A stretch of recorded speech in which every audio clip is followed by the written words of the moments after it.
Hiya, I'm back. That was a bit of Jess Glynn. Love that song.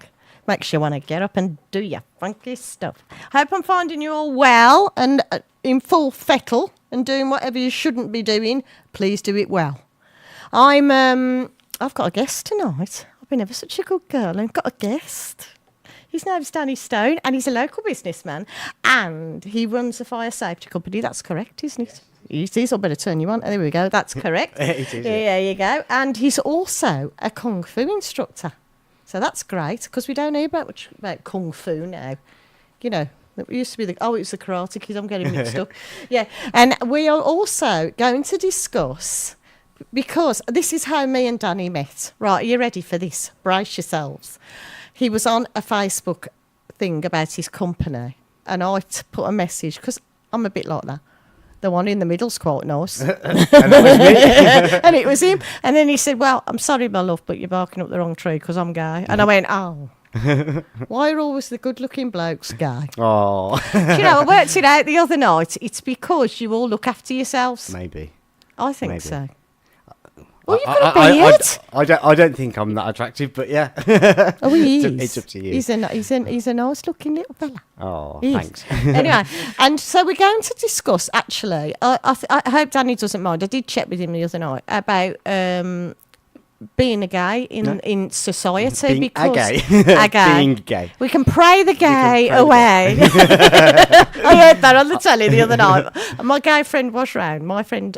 No, I don't know if I should say his name because he hasn't come out to his family. Perhaps not then. Anyway. Perhaps not. No. Anyway, my gay friend was coming out and the other night and he was sitting chatting to us and we were watching this programme because apparently there's a new film out now and it's about a true story about this. There's a commune in America that you can go to. And have it washed out. Yes, and have yourself cleansed. Yeah. And you can pray the gay away. How that works, I really don't know. Because I said to my friend, I don't know. He said, well, he said that won't work on me. It wouldn't work on me either.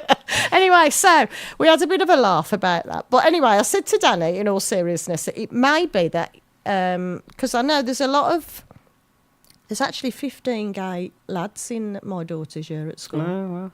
And apparently it's the highest. I think that in this day and age, it's a lot easier for people to be who they are, and whether that be bisexual, gay, transgender, whatever it is. And I think that certainly when I went to school, you wouldn't dream of telling anybody that you were gay. You know, it was very sort of, you know, you were considered an outcast, or you know, and people used to use the word gay as a slur word, you know, which it still is in many ways, but.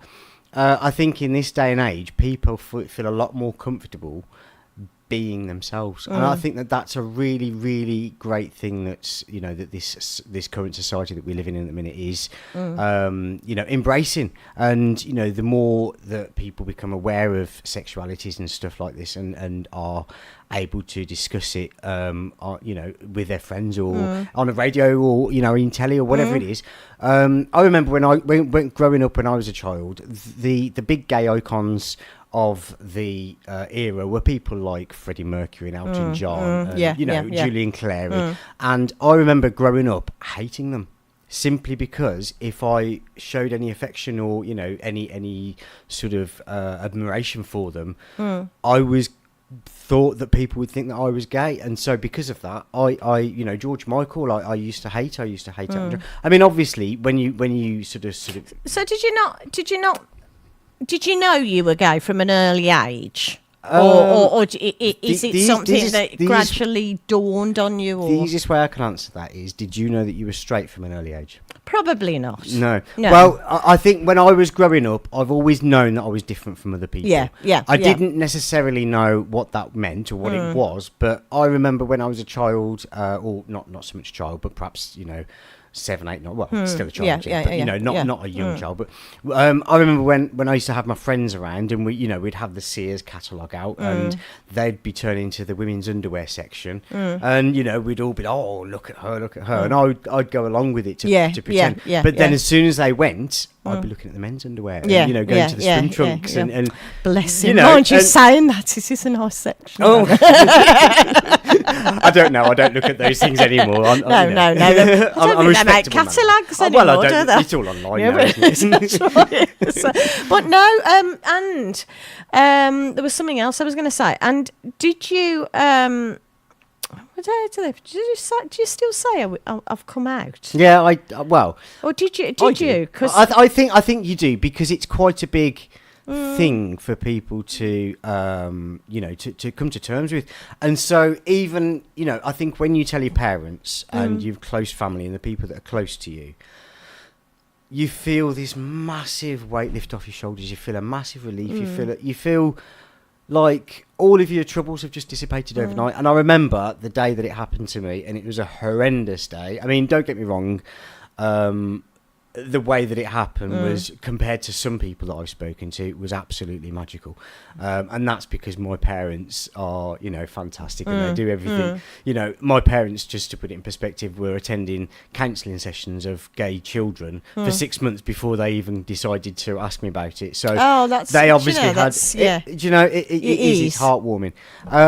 But I know people who have been kicked out, who have been literally living on the streets because their parents have rejected them. And I was telling this story to a friend of mine the other day, and I'm not going to say his name, but a friend of mine, well, a friend from back in the day, got kicked out, and he was living on the streets, and he was taken in by a local bar owner at the time, and he was given a job and somewhere to stay and something like that, you know, and all this kind of stuff. And he was doing quite well. He was sorting himself out, and, you know, he got this job now. And 6 months or 9 months or however long it was down the line, his parents actually went trolling around the gay scene trying to find their son, because they realised he'd made this horrendous mistake. And I think at the time, you know, tempers flared, and you know, words were spoken, which once you said these words, you can't take them back. No. You know, it's very, very difficult to undo something like that. So you know, there was a big commotion, and you know, there was tears and tantrums and all the rest of it, but in the end, they did a full circle, and he moved back in with his parents again. And I think it was so nice. So for anybody listening out there who's going through something like this, just tomorrow is a new day, and it can change. Sometimes overnight, sometimes 6 months, sometimes 9 months down the line. Don't ever think that you're going through it alone. No. There are switchboards. There are people out there to help you. There is a massive scene out there now. You know, London, Manchester, Birmingham, Bristol, Cardiff. Any big city has a gay scene of sorts. And, you know, we're not alone. And that's a really big thing for me, particularly when I was growing up, because I felt so isolated. I felt like I was the only person in the world that was gay, and I didn't know any gay people. And so for me, when I discovered my sexuality, and well, not discovered my sexuality, I already knew what my sexuality was. When I became comfortable with it, when I accepted myself as that, and I sort of started venturing down these avenues to just go and meet people, and to go out and, you know, to go out and do stuff. And you realise that there are hundreds and hundreds of thousand people, you know, solicitors, teachers, lawyers, policemen, radio presenters, TV presenters, all. I'd like to say that I'm not. I wasn't insinuating. If I was, I was asked by my daughter, because she said you've been single a long time now, mother. Well, you are rather butch. And I went, yeah, no, it's my hairy chest. I'm only joking. Talk about hairy chests. We lost the hairy man this week, didn't we, Mr. Burt Reynolds? Oh no, what a shame. I know. I don't know why. I don't know why they haven't actually said. I don't know. It was just. I don't know what sort of. I know. He was. They're all going, aren't they? These big, great people. Oh well, yes, you see, we're running out. We're running. That's why I need to make it big, so that somebody to replace all of them together. I'm going to put a track on now, and I'm going to have a chat to Danny in between, and enjoy this one. It's called. We're having Madcon Begging, but we're going to have we're going to have a tribute one. Done by the Jersey Boys, because I couldn't put the real one on because of swear words, and I have to be ever so good on it. I have to behave myself, otherwise Jeff will be through that door like a shot. I tell you.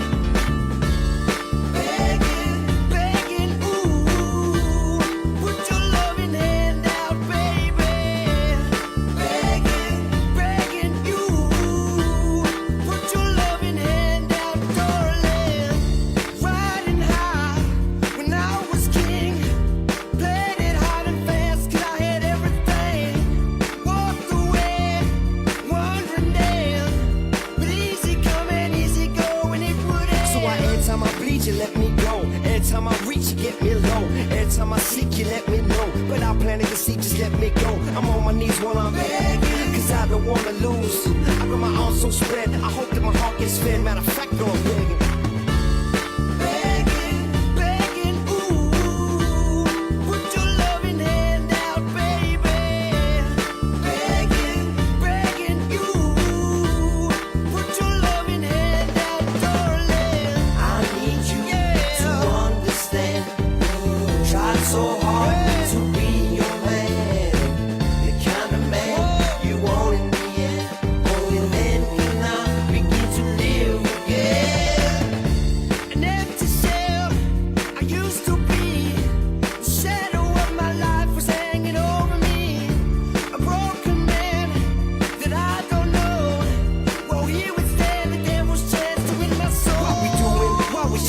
Why the bottom? Why the placement? Why we got good shit, don't embrace it? Why the feel for the need to replace me? You on the wrong way, track from the good. I only painted a picture, tell it when we could react like a heart in a taxway should. You don't give it away, you had it till you took the pin. But I keep walking on, keep open doors, keep open for that the card is yours. Keep home some home, cause I don't wanna live in a broken home. Girl, I'm begging.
There you go. That was a nice little moment of shaking what your mother gave you. Hope you enjoyed it. Anyway, what's happened at Donnelly Mansions this week? Oh, I went back to work. Oh, it wasn't a joy. Well, it was a joy. It was nice to see the children because, you know, I'm a teaching assistant, so I just tell you all that stuff. It was nice to see the children, and they come, hello, Mrs. Donnelly. I said, hello, are you all right? Yeah, we're back at school. I noticed, I said to them. And what else? But the thing was, I missed being at home because I didn't have a lot of time to get my... well, I did, because I can do it at night, and I've invested in a laptop. I'm very posh. And what else? Oh, and we lost, as we say, Burt Reynolds, Smokey and the Bandit. I know. And he was a very hairy man, Danny. He was. No. It wasn't my type, if No. I'm honest. But yeah, No. I mean, back in the 70s, he was quite an icon, wasn't he? Really. Well, I mean, I remember watching Smokey and the Bandit as a kid and loving the film. Just Did you and like the film? I loved the film Yeah. because I think it was just the whole on the run from the police and getting across the border and all these. What was it? A rubber ducky and all that. Yeah, All that. and they're all on the Yeah, radios that's it, and yeah. whatnot. But I think that the whole camaraderie of them helping him to get away from the police. I think it was. And he had a little fling with Sally Fields, didn't he? Yeah, Yeah. he did. Oh, He did. she must like hairy men. Anyway, I'm going to put the ads on for a minute because I forgot. And I just looked at Whoops. the time. Oh no, we've got a couple of minutes. We're all right. right, We're okay. good. Right now, Danny is actually you're a managing director, aren't you? I am. Well, I'm a sole proprietor, really. He's a sole it's proprietor. I can't even say that word. proprietor. That was a big word. That was. Of a fire. Is it a fire safety company? Yeah, we sell and maintain fire safety products, basically. So we sell and maintain fire extinguishers, fire blankets and stuff like that. But we also do anything to do with fire protection. So fire risk assessments, fire drill training, fire extinguisher experience training, fire warden, marshal, anything really that a customer has. If we can't do it, we've usually got, a contractor or someone that works alongside us that we can, push their way or send along. We work really closely with a lot of our customers to build a sort of bespoke fire protection system for them, so that they know that every T is crossed and every I dotted, so that if a fire officer walks into the premises, they can hand them the logbook and the fire officer goes, okay, thank you very much. Okay. Rather than having, a big... because we worry. I'm not seeing many fire extinguishers. No, in the area. we have somewhere. There's one by the cupboard over there. I can't see them, but that doesn't mean they're not here. There's none in this room anyway. No, we're all right. We're just burned to death. I'll slip you a business card before I leave. Oh, that's lovely. We'll discuss advertisements as well, because I did mention it to you, didn't I? Oh, you did indeed, yeah. Yes. Talking about advertisements, if you're a local company and you would like to advertise on Solihull Radio, please give us a call or email or text us, and we'll get back to you, because that's Jeff's ball, if you like, to play with. So he'll deal with that. Don't be ringing me at home and asking me, because you might as well not bother, really, because I've not got a clue how much things are. Anyway, if you would like to ask Danny any questions, or me, or you'd like to request a record, or you'd like to... Oh, yeah, I'd like that. We're live on air. Please do not swear. You can call me on 0121 704 0185, or you can text on 075 64 30 30 64, or you can email us on studio@solihullradio.com. Now, I've had my thought of the day. I'm going to come at you with it about 7 o'clock, which is great. Oh, I better put some adverts on. I keep forgetting. Oh, you ready? Brace yourself. I am. It's a bumpy ride. I don't like it. Fed up with condensation every morning and hate that yucky mould patch in the bathroom? It's time to contact EnviroVent. They've helped tackle mould and condensation dampness in over 1 million homes, just like yours. To find out more and to book a free home survey, visit envirovent.com, because air matters.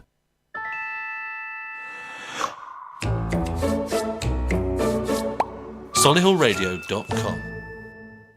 Stagecoach Solihull teaches skills in drama, singing and dance. But these skills don't just vanish when the curtain falls. They're skills for life, stretching imaginations and improving literacy. For a career in the arts, learning new skills, or just having fun. So visit our website www.stagecoach.co.uk/Solihull. Stagecoach Solihull. Skills for the arts.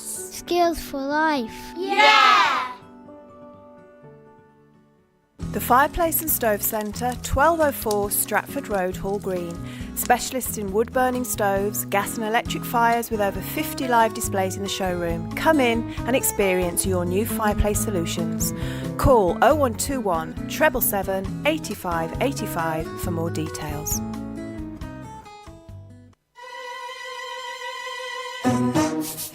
You're listening to Solihull Radio. Indian Dream on Dove House Parade, Solihull's premier family-run restaurant offering authentic Indian and Bangladeshi cuisine with fresh ingredients and creative chefs. They can provide bespoke dining experiences, eat in or take away. 0121 704 9058.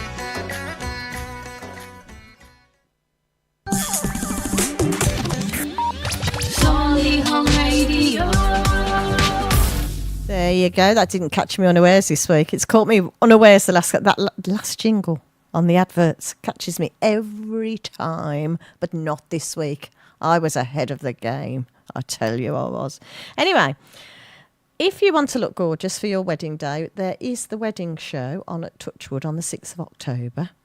Now, the person who gets me into a wedding dress will have to run very fast, because it isn't happening. I've done it twice. I'm not doing it anymore. I might wear a suit if I ever did again. How about if they asked you to model the dress? Oh, I'd model it. Oh, so... Because I was only pretending then. Yeah. You know, when you just think, oh, I'll just have a pretend. Just not for real. Yes. You don't want the certificate that goes with it. No. I don't know, I think it's because my first husband was, shall we just say, unfaithful. And my second husband passed away, obviously. The listeners know about that. So, and I just think I've got to the point where I've had 3 years on my own. I quite like my independence, and I like my confidence, and I like what I've gained from it. And you know, and the guys here at Solihull Radio say to me, the difference in you from the time you came to now is absolutely phenomenal, and that boosts me quite a lot, because I need people like that round me. Well, I think the thing is, when you're with somebody, you become less of who you are and more of, you know, who you are as a person, as a, you know, as a group, as a couple. And then, so when that goes, you have to kind of flap your wings a little bit more hard. You know, well, I've dipped my toe into POF today. Plenty of fish. I'm sure there's plenty of eligible bachelors out there. I've had quite a few messages, I can tell you. Yes, I have. I bet you have. But there was one gentleman, and he sounded very nice, so I think it's not my usual type, actually, but maybe I shouldn't go for my usual type. I think sometimes when you go for something that's outside of your comfort zone, sometimes you know, you grow as a person. And he only lives 20 minutes away, which is... Because you see, the thing is, what I've got, the problem I have, well, it isn't a problem. It's a problem for other people. It's the fact that when I say I'm a radio presenter, it sort of becomes this intimidating thing that you can see them. Oh, she must be really confident. Because as much as people, men, you know... People you are confident, really, aren't you? Well, I am, yeah, but, you know, I don't think men really do like confident women. Oh, I don't know. I mean, I can't speak for all of them, but I think there's certainly a population out there that would go for somebody that's got their own sort of vibe going on, I reckon. I think a lot of men would prefer that to... You know, to someone that just sort of sits in the background and doesn't do much. This is why... I suppose all horses for courses, isn't it? Yeah, you know, this is why every woman should have a gay friend, because they're honest. You know, that dress looks awful. I don't know what you're going out in that for. Because that's what... I do honestly believe that. My daughter, who's 15, her friend who's gay is 15 as well. And... They get on like a house. Does it give you fashion advice? Oh, yeah. He said, you're not going out in that. You know, that day we met for lunch? Yeah. He said, what are you wearing? I said, I'm going... He said, you're going out with a gay man? He said, you can't wear that. I said, I'm comfortable, thank you. You looked fine. Yeah, I was going to say, I felt all right. You know, the thing is, I'm 55. I'm really not going to let anybody tell me what. Anymore, do you? I just like to look nice, and that's the thing. Right, Danny, you actually... He's like a man with many pockets. Many talents. Yeah, many talents.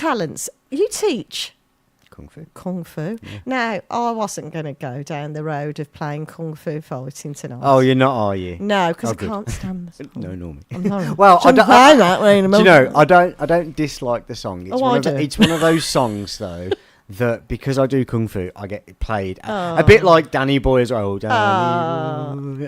Please. Yeah, exactly. So yeah, it's a bit of a no go. Really. Too cliche. Yeah. Too cliche. So how did you get into Kung Fu? I know we spoke about this at lunch, but the listeners weren't there then. So okay. I wasn't aware of this actually. I wasn't listening at lunch. I was having lunch, unfortunately. You did enjoy the sandwich, yeah? I did. It's quite a. I don't know whether it's a funny story. I mean, it is to me, I suppose. But when I started at Midland Fire, Midland Fire was a family-run business by my parents, and I came to work for the company on a short-term basis, really. There was no... I wasn't intending to stay there. Anyway, I was working one day, and my mum sent me to the shop to get some stamps, and I just watched at the cinema The Matrix, and it was, you know, when it was first out. Amazing, his coat. His coat. I've always wanted a coat like that. Anyway. So, when I came out of that film, I turned to my friend, and I said to him, I'm going to learn Kung Fu. And he was like, oh yeah. I was like, yeah, I'm going to find somewhere and I'm going to learn Kung Fu. Anyway, next day, Mum asks me to go to the post office. I go to the post office in Prince of Wales Lane, and there's a little blooming advert in the window saying, come and learn Kung Fu. I was like, knock me sideways.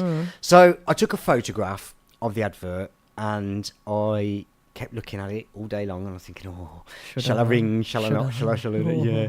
So I gave the number a ring, and I spoke to a guy who I know really, really well. His name's Alan Neild, and he we were on the phone for probably 45 minutes, you know, just chatting about things. I was telling him how because of not just because of my sexuality, but because of my sexuality. I was bullied through school, being short, wearing glasses, and kids will pick on anything to. Well, I'm short and wear glasses, so Yeah. the pair of us would have been a right. Well, exactly. Yeah, go carry on. Sorry. So I think for me, I was always lacking in confidence in that sort of area, about personal conflict area. All other areas I was sort of outgoing, bubbly. I could have a laugh with other people, but as soon as there was conflict arose, I would sort of retreat into myself, a bit like a tortoise, tortoise his head goes, what I mean? So I was speaking to my Sifu and for quite some time, and he was telling me that there were clubs on a Monday and on a Thursday, and so I thought, well, at the time I was doing another job of an evening. So I couldn't do the Monday, so I decided I'd go down to the Thursday class, and the Thursday class was at Manningford Hall by the Maypole, so it was a stone's throw away from where I lived at the time, and so I went down there. It was a £5 per week, and I learnt kung fu. And it started off, very basic stuff. You're just learning how to throw a punch, because I'd never really thrown a punch before. I'd always run away from fights or shied away or talked my way out of it mostly. So Told you it was a male version of me. oh, trust me, I can talk. So I went down there and I started at the very beginning, and with all the basic stuff, and I was really nervous to begin with, and I didn't know whether I was doing it right, and of course I wasn't. I was making mistakes. There was things, looking back now, looking at it, I can see that I was doing which weren't correct, but it didn't matter because I was making mistakes in the correct place. Do you know what I mean? It wasn't out on the street in front of someone that was going to hurt me. It was in a controlled environment with somebody that can say, oh, that's not quite right, rather than going back on that foot, go back on that foot, and then this has this effect. And so by learning the various different techniques, and there are many techniques, and there are a lot of secrets within those techniques as well, and a lot of detail. And when you get to a stage where you are beginning to become proficient, so at this stage I was I was a beginner, and then of course you have a grading, so you become a white sash. So the grading systems go white, blue, orange, green, yellow, purple, brown, and then black. And then of course you can go 2nd degree, 3rd degree, 4th degree, 5th degree, 6th degree, 7th degree black sash. So as far as a longevity of journey, it goes off into the distance for miles and miles and miles. So that was something that really excited me, because I was thinking, I don't just want a system which once you've learnt it, you're then training that just very basic things, and it gets more and more technical as you go deeper into the gradings, and each time you pass a grading you feel great about yourself, and it's a sense of achievement, and you feel like you're getting somewhere, and you feel like you're doing something positive with with your life. Is this what Bruce Lee does? Yeah, he Rather. did. He actually created his own style, but he started doing Wing Chun style Kung Fu. I do Lao Gar style Kung Fu, which comes from a different region, different masters, different grandmasters, all of the rest of it. It all comes from the same sort of tree of martial arts, if you will, which initially came from an Indian culture, apparently, and was traded on the Silk Road. Bit of history there. Yeah, well, there you go. So so you never learn anything on Solihull Radio. So my grandmaster, he came over to the UK, I think he was 19 or 20, back in 1961, 62. And at the time he was working in a Chinese restaurant, and so of a night time he'd clear the restaurant of the tables and chairs and just do some training. And then of course people wanted to, look at him doing that, can we learn? But he refused to take on what they called disciples, or we would call pupils. But Alan Neild, who I spoke about earlier, was his first disciple, his first pupil, and so effectively Grandmaster Yao teaches Alan, and Alan teaches me. Oh, so what excellent. I'm learning is almost, it's almost from the horse's mouth. So do you take lessons now? Yes. You teach? I teach and I learn. I go to 3 or 4 lessons a week where I'm training, and I teach on a Tuesday. So at the same place, Manningford Hall, that I went to on a Thursday, I now have my own class Oh, that's on nice, a Tuesday. isn't So it? there's some really And nice how long symbiotic ago have there. you been? How long have you been doing it? I've been doing it now 13 years. So, my So, gosh, you and- don't argue with him. That's all I'm saying. I was a black belt Aikido. I was. Really? Yeah, I was. No way. Yeah. But I used to be able to throw a man, 6-foot man across the I room. bet you can still do it. I bet I could. I bet you but could. I tell you what. probably wouldn't. If the need arose, your instincts would kick in, and you'd have that man on the floor. Yeah, I got without presented realising. Hakama by a sensei from Japan. Nice. Yeah. Check it I was out. the only one that So had you say, don't mess with me. I ain't Yes. messing with you neither. I was the only one that got presented Hakama. I didn't expect it, and he went, because I was a Roberts at the time, and he went, Debla Robert. And I went, What?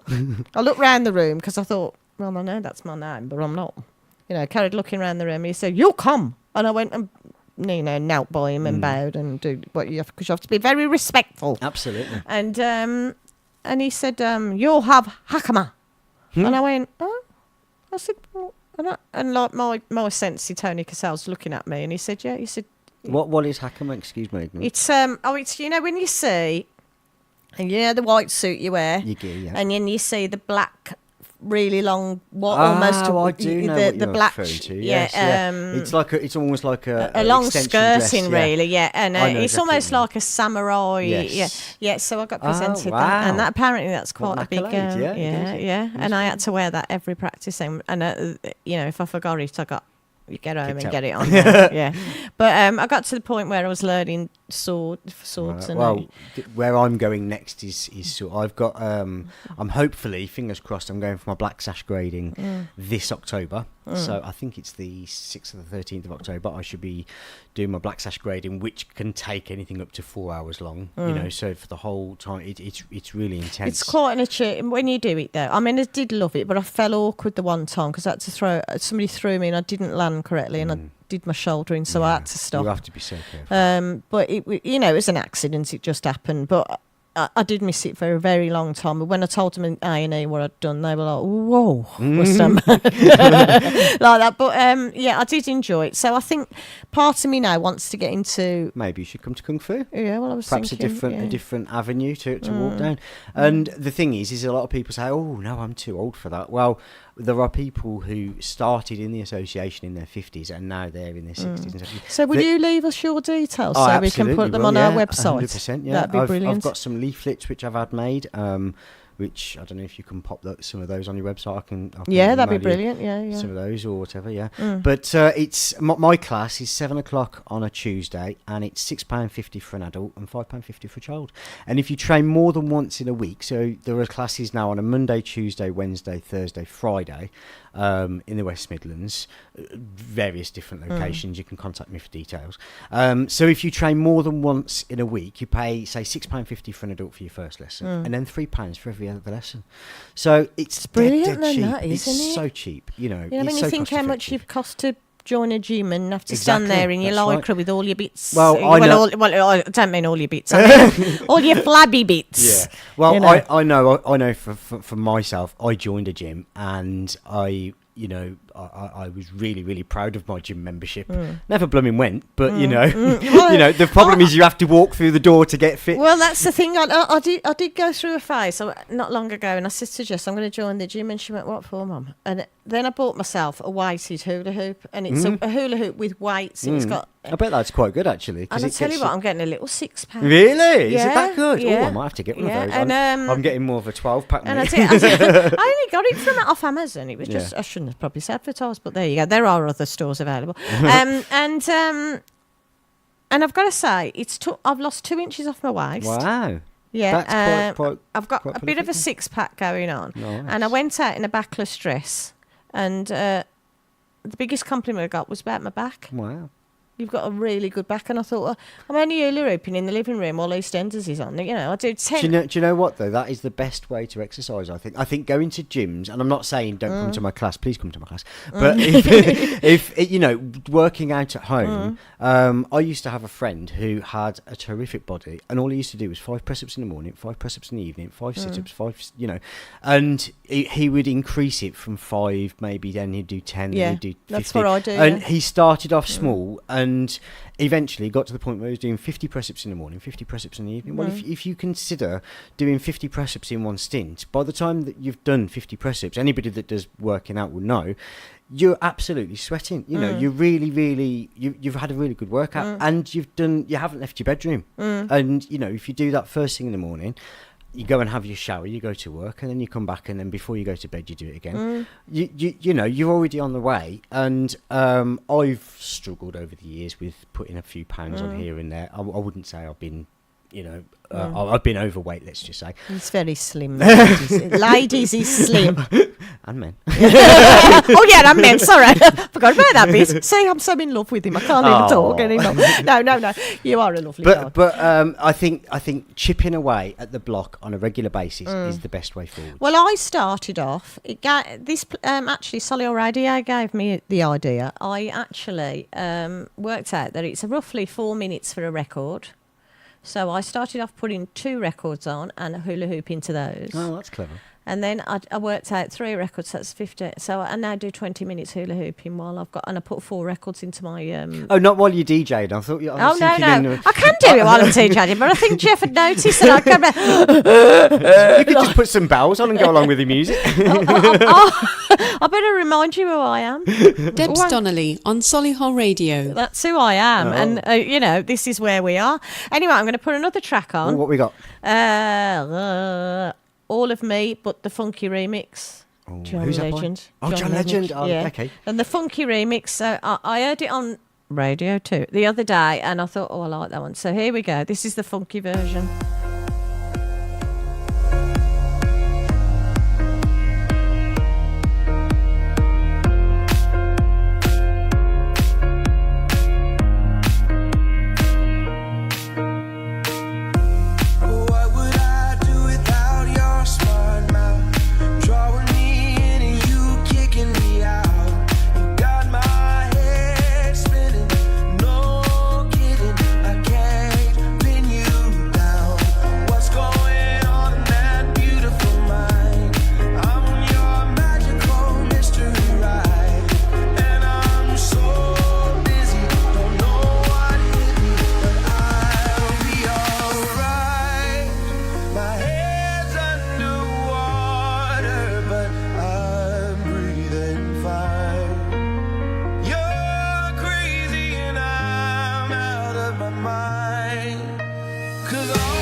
my gosh. I was talking off air then. Do you know what else women are like?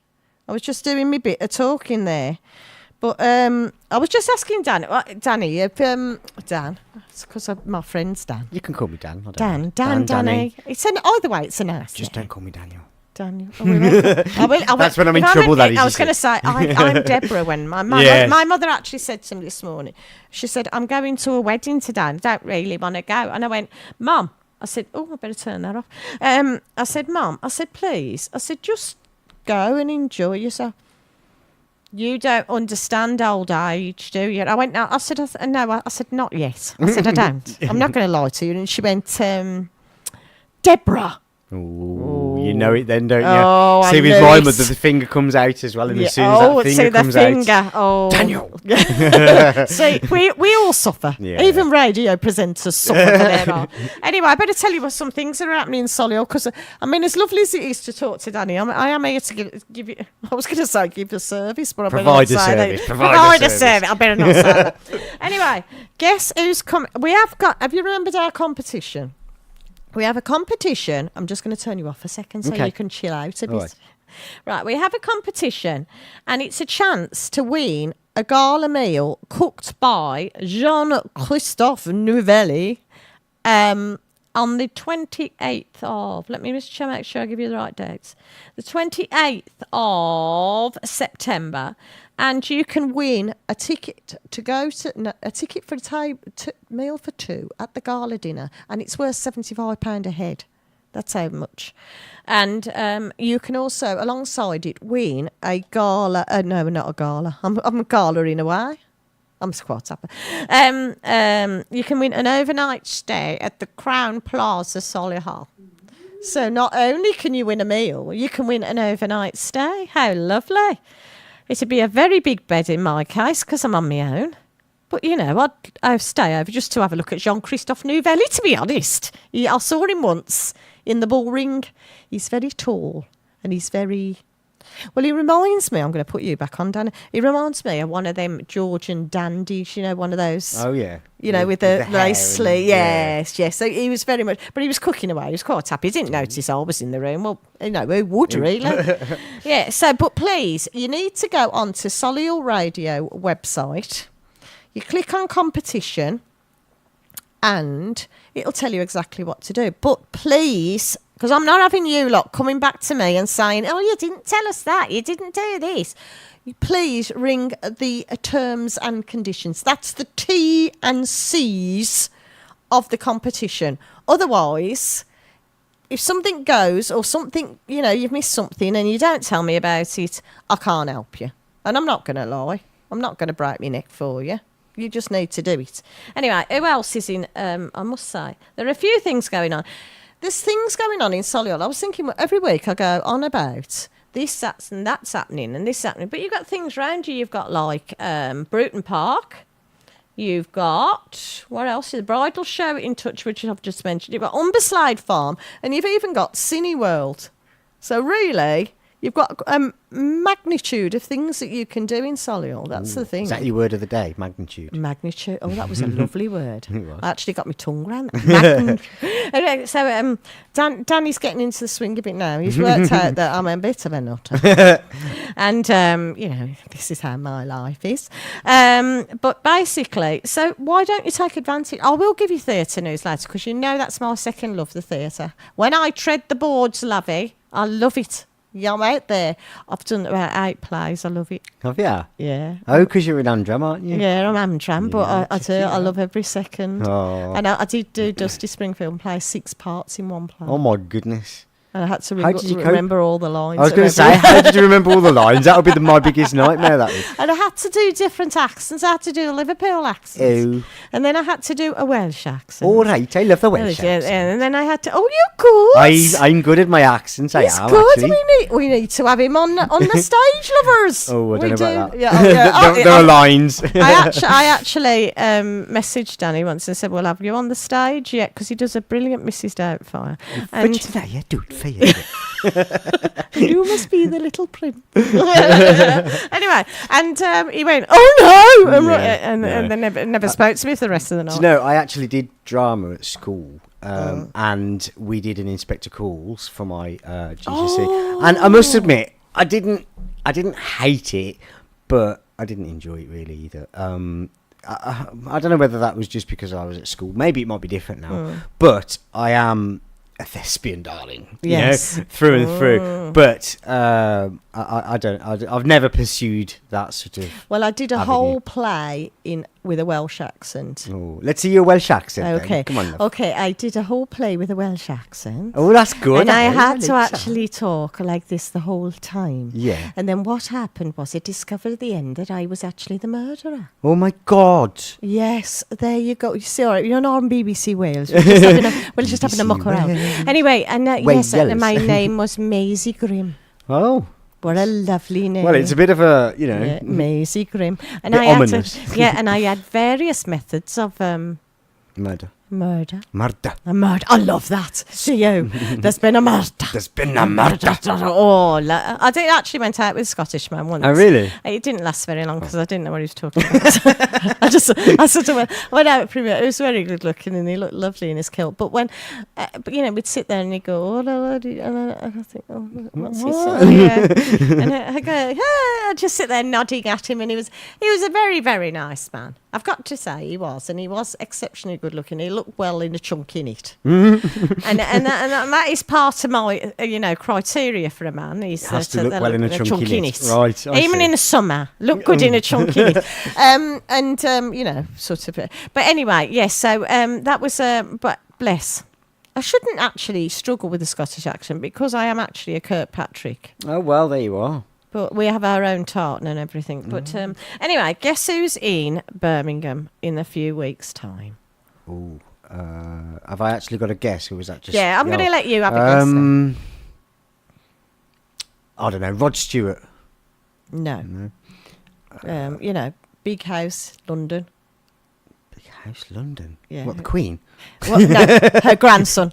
Oh, Wills. Yeah, the Duke of Cambridge is in Birmingham. Oh, no way. He's on a tour of the West Midlands on the 18th of September, and he's actually visiting Acorns Hospice.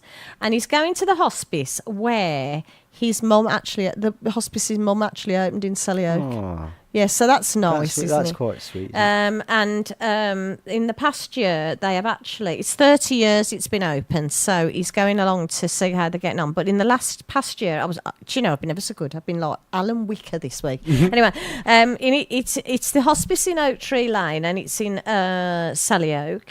And in the past year, the hospice has cared for 870 children. Wow. I know. It's sad, but it's also so inspiring, isn't it? Yeah, and 1,000 families. And do you know how much it costs them roughly a year to fund this? £10 million a year. Wow. So if you're going to do something for a charity, I'm not telling you what to do, because I do tell you what to do quite a lot, and you all know I do. But I think that is probably a lovely cause. I went along to. I've told my listeners. I went along to Marie Curie. Oh yeah. Because I'm thinking of trying for a job there as a bereavement counsellor. Never done it before, but everybody says I'd probably be quite good at that. And you've got a nice, way about you. Somebody said that the other week. Actually, I was quite flattered. Anyway, and I went in there and I thought, I don't want to go in there because obviously losing my husband's account, so you just sort of. But I was saying to listeners, it's the most beautiful place, and it's even the car park's beautiful. The thing is, it must be quite cathartic as well to be able to give back to somebody that's helped you in a time, when your husband was going through that. It must be, it must give you a sense of. Almost like sort of completing the circle. Well, yeah, because when you go through, when you're going through grief and everybody goes, I know how you feel, you think you don't know how I feel. No. You really don't. They haven't got a clue of it. And my best friend lost her husband a few weeks ago, and I've got to say, I do know how she feels, and I've been like a sounding board for her, really. She can tell me how because the other night, bless her, she locked herself out and she couldn't get back in the house, and she went, I've never been so alone in my whole life. But that's my thought of the day, so we're going to discuss that in a minute. I'll do a thought of the day every week. Oh, right. Yes. Now, you lot in Solihull, you need to get your fingers out and have a think about this, because Touchwood are actually doing a memorial for Solihull soldiers, and not just men, women as well, who died in World War One. And what they want you to do is ask. Touchwood Solihull are asking local residents. I'm reading this because I'll forget. I know what I'm like. Asking local residents of Solihull to nominate names of servicemen and women from Solihull who lost their lives during World War One as part of their commemorative. You better say that word because I can't. That's it. Yes, it's a good job you say. Commemorative installation, and it will be a 6-foot statues of soldiers, and alongside it will be plaques of the names of those who served and died in battle. So you need to contact a lady called, oh, what a wonderful name she has, Tilly Gilbert. What a nice name. Nice. That's another name. It's a very old-fashioned name, isn't it? It's at tillygilbert. Tilly.gilbert at McCann. Now, it's MCCANN, not just one C, it's 2 C's. And how are you spelling Tilly? Tilly, Tillie. Oh, I'm going to have to have him as my partner. Prompting me left, right and centre. Well, I would have spelt it differently, so that's what made me think. By Friday the 21st of September. And the installation will be in Touchwood from the 1st of November to lead up to Armistice Day. Oh, nice. So that'll be nice. So support your servicemen and women. Serve your servicemen and women, yes, because it's important that we do. They go through a lot. One of my friends' dads has just come out of the army. He's been in the army for 20 odd years. He's in his 50s now. He's been medically retired, and the poor man is lost.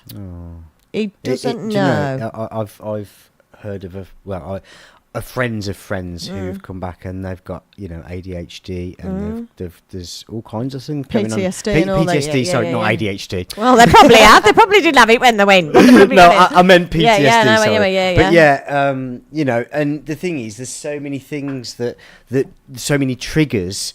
That.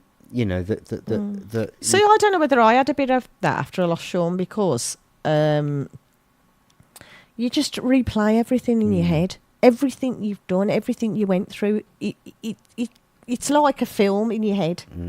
And unless you've experienced it, it's so hard to explain. And I sometimes think, should I have gone for therapy or a bit of counselling? But I'm not one of those people who can sit opposite somebody and they just go, like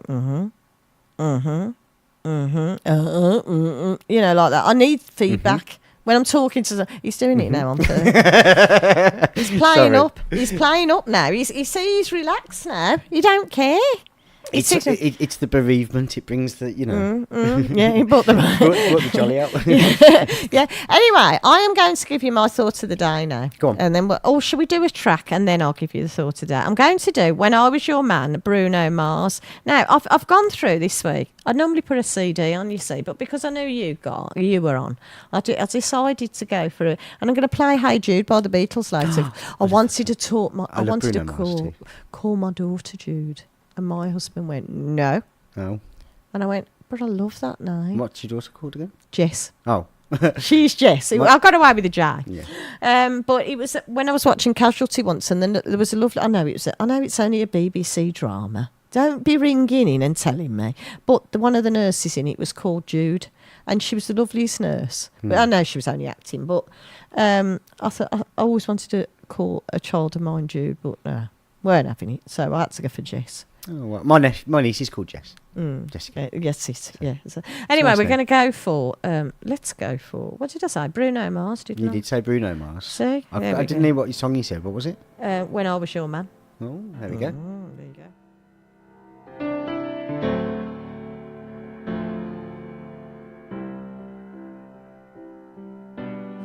Same bed, but it feels just a little bit bigger now.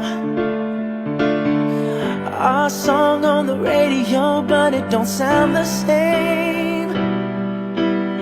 When our friends talk about you, all it does is just tear me down.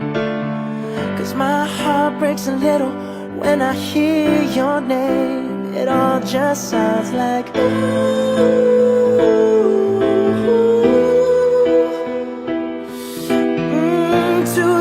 too dumb to realize that I should have bought you flowers and held your hand. Should have gave you all my hours when I had the chance. Take you to every party, 'cause all you wanted to do was dance. Now my baby's dancing, but she's dancing with another man.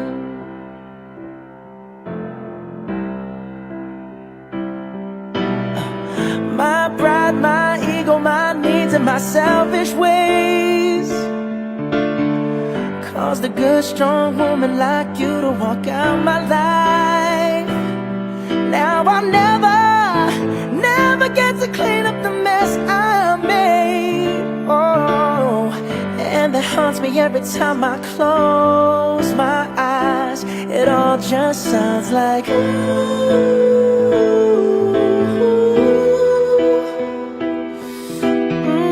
too young, too dumb to realize that I should have bought you flowers and held your hand. Should have gave you all my hours when I had the chance.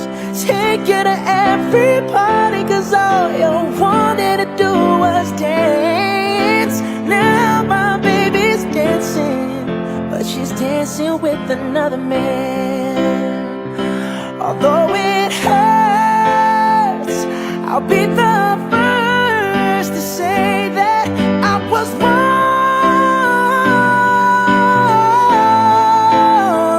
Oh, I know I'm probably much too late to try and apologize for my mistakes, but I just want you to know I hope he buys you flowers. I hope he holds your hand, give you all his hours when he has the chance. Take you to every party, 'cause I remember how much you love to dance. Do all the things I should have done when I was your man. Do all the things I should have done when I was your man.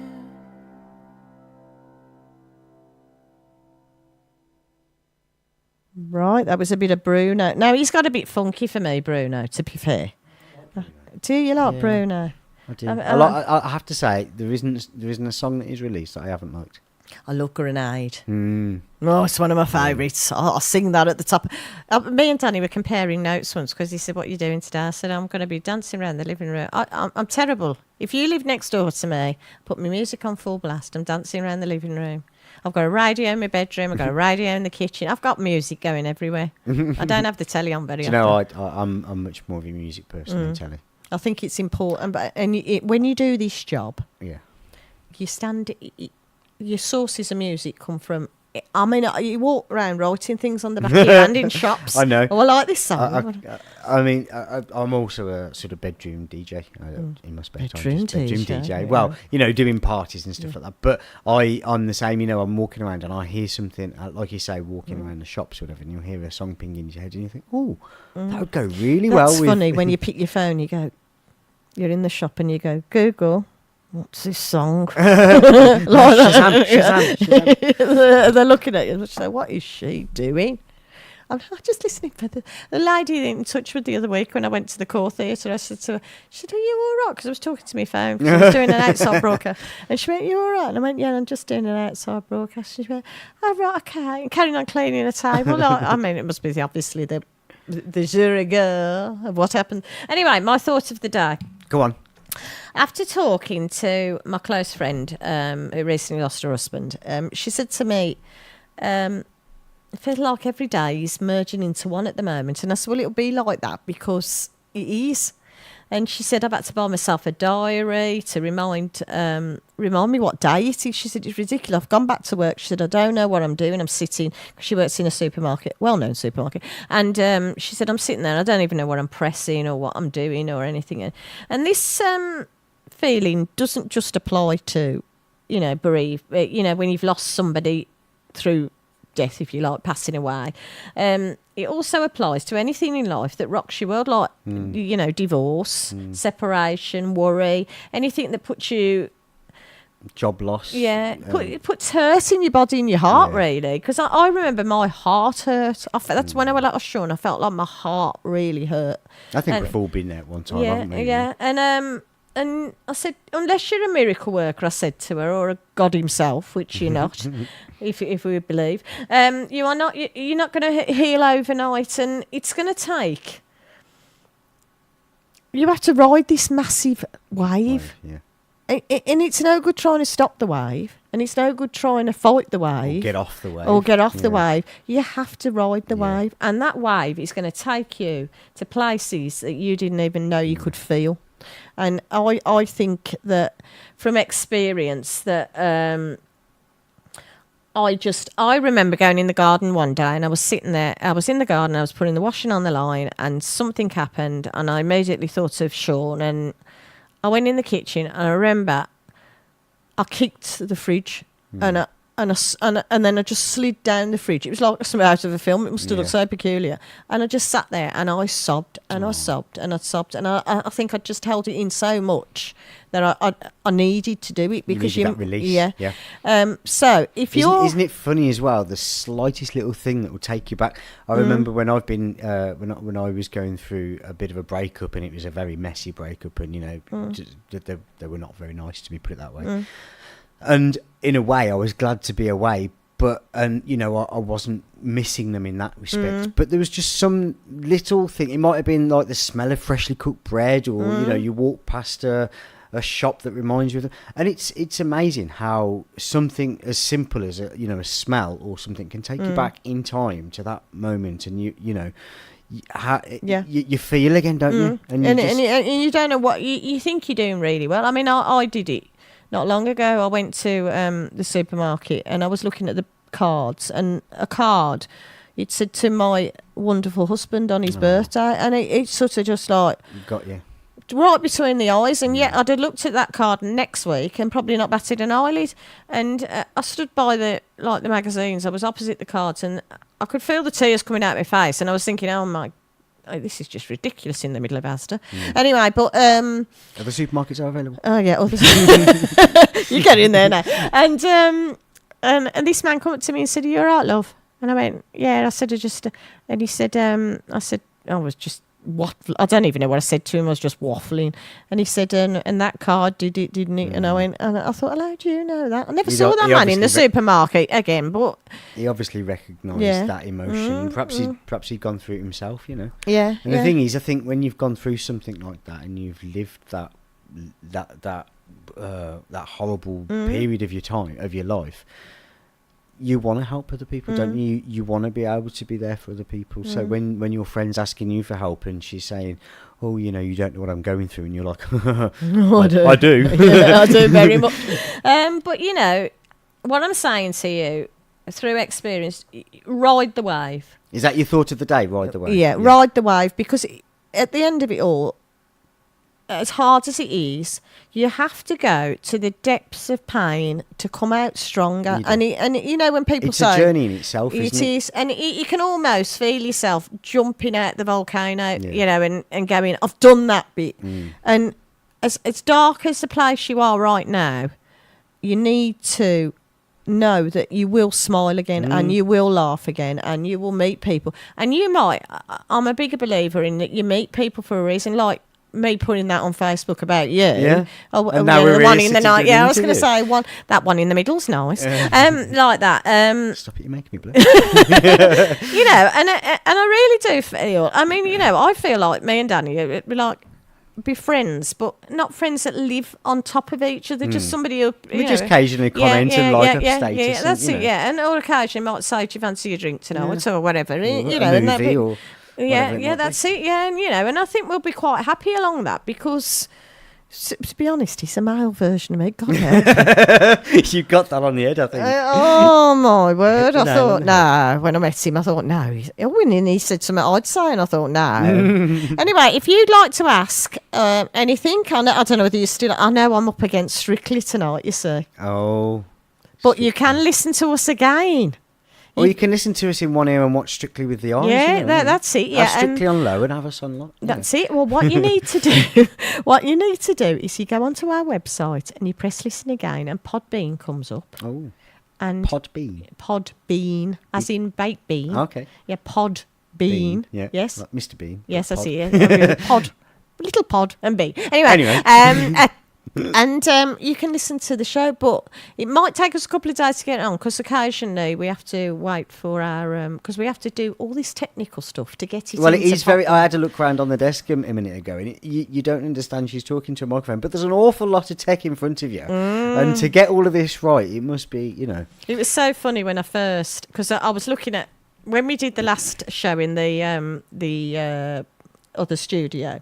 I was looking at back, because I did like a memories of my records and stuff, and I'd written down, go indoor, turn key, press this switch, press that. This is how I'd done it. Yeah. And now I just come in, I go, you just do throw the door open, I sit at the desk and I go, right, well, I got to do this, and I got to do that, so we got to do the other, and I said to Jeff, I said, I can't believe that I just come in, and I do think about it, because you kind of do it on it's a bit like driving a car, isn't it? Once you've learned how to drive, and then you take your test, and then you really learn to drive, don't you? Yeah, oh yeah, definitely. So and you just get in and do it. But this is the most fantastic thing I've ever done with my life, I think. I bet. I mean, I bet it's quite nice to be able to, get your opinions out there and speak to people and have people, phoning in and doing all of that. Somebody said to me the other day, have you thought about doing a blog, Deb? Because she said, and I said I haven't, but I might do. But it's just that you meet people that you never thought you'd meet. Yeah, I mean, to walk up to, I walked up to a 6-foot soldier, the armed forces down, and said, can I chat to you about this? And he went, yeah. Because I'm only 5 foot. And he went, yes, madam. I mean, yes, madam. Like the army do, because everybody's mom. And yes, they are. And then I went, oh, thank you. I said, what's your name? He said, sir. I went, okay. Did you salute him at that point? I did. I felt like, because I'm just sort of woman. I obviously look like I need military discipline. Maybe. Because they all pick on me and they go, "What have you thought about coming along here and doing that?" But I've been to quite a few military things and like little bases for the when the kids are learning in the ITC and and I've had a really nice time, and they get so excited they want to do parades for you and everything. So I need to come along to one of your kung fu classes. Do you know what? I'd love that. I'd really enjoy it. You coming along. I think you get a lot out of it as well. I think I'm gonna. Do you know what? I think I'm gonna have a go. Now you know how prone I am to breaking bones. If I don't come in on the following Saturday, you know what's happened? I'll be mashed. Well, I've been doing it 13 years. We've had no injuries. Well, actually, saying that, I've broken little fingers and little toes a number of times. I've had my ribs cracked twice. I'm not selling I wouldn't advertise this. No, I'm not selling this. But to be fair, I think it's just one of those things. It's an occupational hazard, isn't it? Well, really? I broke my little finger. Yes. At work. I fell over the safety mat. What? There's a bit of irony, isn't it? That is. And I broke my foot. Did I tell you I broke my foot? No. Oh, I think you did actually when we first started. Fell off the... First started. Can we finish that sentence? First started. Thank you. Interaction. Yeah. It's getting worse now. Let's just... Anyway, and I fell off the front doorstep. Oh my gosh. And I lay there among the weeds. But I'd like to say that, haven't I, listeners? I have a beautiful front garden now. My son-in-law has done it. And there are no weeds. There's lots of stone. It's like the beach. It's like walking on the beach. Oh, lovely. A stony beach. Very nice. Anyway, I'm going to play. Talking about stony beach. Oh, I don't know why that said. It doesn't even make sense what I've just said. I'm going to play the new Boyzone song. Now, New Boyzone? Yeah, they've got a new song. Have they? Called Because. Oh. Well, this is exciting because I've not heard this. Yeah, so I find him quite irritating, Ronan Keating. Oh. But it's his voice. He's very nasal, isn't he? Yeah, he is very nasal. But I'm a bit nasal. But I'm not. I don't look like Ronan Keating. I think it's the accent as well. Yeah, yeah. And he's had his fair share of should we just say ladies? Anyway, I'm going to play as soon as you haven't heard it. I'm going to play it. I'm going to keep my headphones on. You do, please. You'll enjoy. It's quite a nice one actually. Here we go. I don't question how the world works when it's working out for me. I'm in love with someone wonderful. So wonderful you won't believe. Don't ask me when our worlds collided. Roll the dice and see. I know what I believe. Oh, I love just because. You're mine just because. I feel just because. It's real just because. It hurts just because. It works just because. When I hear anybody ask me why it does, I say just because. I found my love beside a southern girl. She found a love beside of me. On summer days she wears a sundress, never looking better. I'm hitting way out of my league. When I fell for her, oh, I tried to hide it, couldn't fight it. Now I know that she believes. Oh, I love just because. You're mine just because. I feel just because. It's real just because. It hurts just because. It works just because. When I hear anybody ask me why it does, I say just because. Because she loves, because she smiles, sense of humor running wild. Because she makes me dream about when she's walking down the aisle. Because she hurts, because she cries, because she needs me in the night. So if you ask me why, I say just because. She's mine just because. I feel just because. It's real just because. It hurts just because. It works just because. And when I hear anybody ask me why it does, I say just because. You're mine just because. I feel just because. It's real just because. It hurts just because. It works just because. When I hear anybody ask me why it does, I say just because. I say just because. There you go. That was a bit of boys. Did you like that? I did actually. It's quite good, isn't it, for them? It's been a long time since they released anything, isn't it? I mean, I'm not a massive fan of Boyzone, don't get me wrong, No. but it's nice. It's nice when you know you have bands coming back from the past. Yeah. But don't you think- Sometimes. Do you know what makes me feel old is ones when you were younger, you know, like Nick Kershaw and all that, when you were younger and you thought, Yeah, oh, how you go nice looking he was. Yeah. And then you see him now and he's like withered. Big fat pleb. Yeah. Big fat pleb. I haven't actually seen him. We're so still with spiky hair. But it was the one that shot David Essex shot me. Who's David Essex? Is he the violinist? Who's David Essex? Is he the violinist? Oh no, I'm really old. David Essex. Don't you remember David Essex? I know the name. He was in he was a pop star. Silver Dream Machine and all that. Probably a bit before my time. All right, leave it now. I'm saying that. Anyway. Yeah, okay. I'm going to do. I'm going to do this just so that I feel a bit better about what Danny's just said there. Debs Donnelly on Solihull Radio. Now you know who I am. It's not hard. Apparently, I've got a very good name for radio. Debbie Donnelly. Debbie Donnelly. There you go. Anyway, I am going to. Oh, I've got a plan. I'm glad you said name and not face, because that implies something else, doesn't it? Really? Yeah. I'm going to have our local priest on Father Austin soon, because he's got a very nice the friary. Oh, nice. Yeah, so I thought I'd have him on in, just because he's one of those men. He's a priest, but he's not like a priest. Do you know what I mean? He's a bit street. Yeah, he watches Shameless and all that. Oh my gosh! So all that sort of stuff. Awesome. So I thought he'd be a nice one to have on, but he's got a nice Irish lilt. What's his surname? What's his name? Austin. Austin. Oh, that's not a very Irish name. No, it is now, but he's very brainy. He speaks Latin and everything. Oh. I know. Because it takes them, because working in a Catholic school, takes them something like, I don't know, 8 years to train to be a priest, because they have to learn everything. You know. I suppose there's quite a lot to, digest, isn't there? So, and then obviously the languages and the I don't know. I don't know what goes into it, but I know. Yeah, so because the Pope's got all armed guards and everything, he's got his own little army going on the Pope. Well, he's the richest country in the world, isn't he?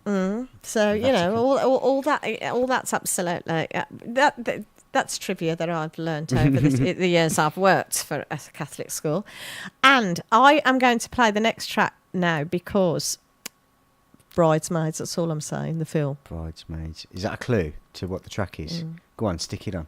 What about the film? Have you watched it? I have, a long while ago, though. What's the name? I love Julia Roberts, is it? No, is that, am I thinking of the different... Which one is it? It's the one where she's a bridesmaid for her best friend, but the posh girl takes over. I'll tell you who's in it. Melissa McCarthy. Yeah, I know. And she puts her leg up on the track. Is this Wilson Phillips? Yeah. Oh, I love Wilson Phillips. It's my favourite. One of my favourites. I play quite good music. You do. You've got good taste. I like my music. I've got quite an eclectic little taste, but I might sing along to this one because I really absolutely love this song. Yeah, just turn the mic down. I heard you sing. Okay. I'll just.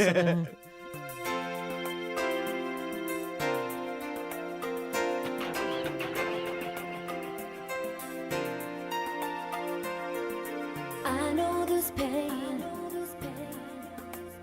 Why do you lock yourself up in these chains? No one can change your life except for you.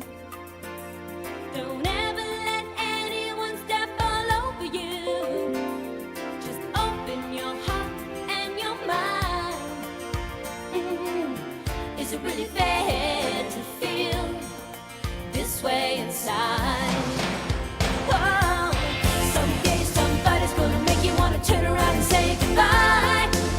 Until then, baby, are you gonna let him hold you down and make you cry? Don't you know, things will change, things will go your way if you hold on for one more day.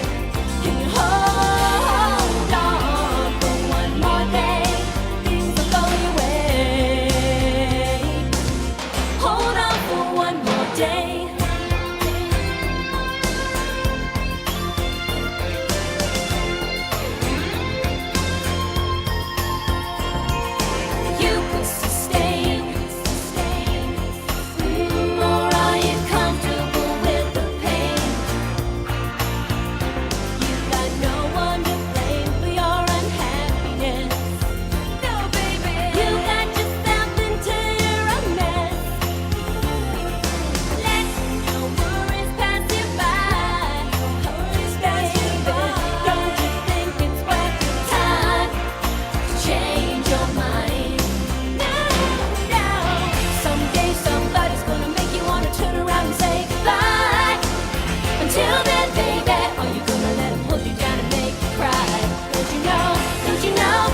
Change, things will go your way if you hold on for one more day.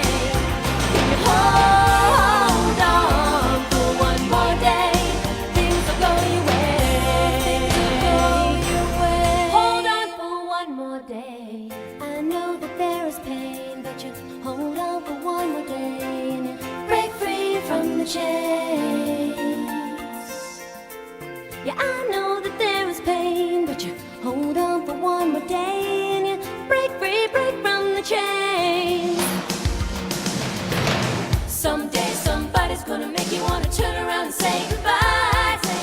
Until then, baby, are you gonna let him hold you down and make you cry? Don't you know, things will change, things will go your way if you hold on for one more day, yeah. Hold on.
Right, we've been holding on now. We've held on for long enough. I was just talking to Danny, but he's like me. He's a bit like me. He doesn't watch much telly because my telly doesn't go on till about if half I'm 8, honest, 9. I don't get time these days. Oh, I watch the Bake Off. I tend to record stuff and watch it back.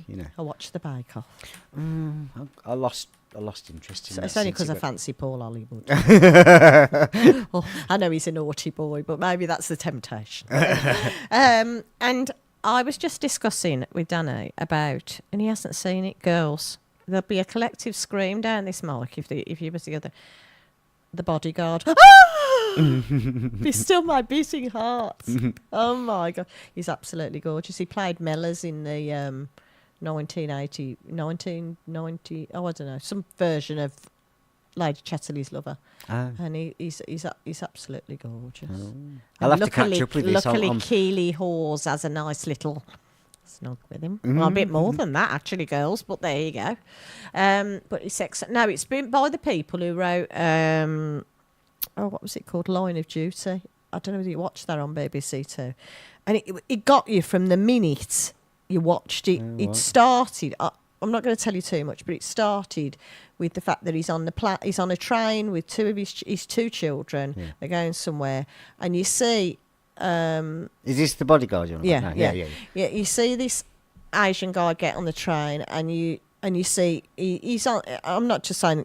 Don't mean because he's naturally Asian people are terrorists, because I don't agree with that thought. You know what I mean? But and you see him get on the train, and then you see him go into the toilet. But the bodyguard is a trained bodyguard, policeman, whatever. Yeah.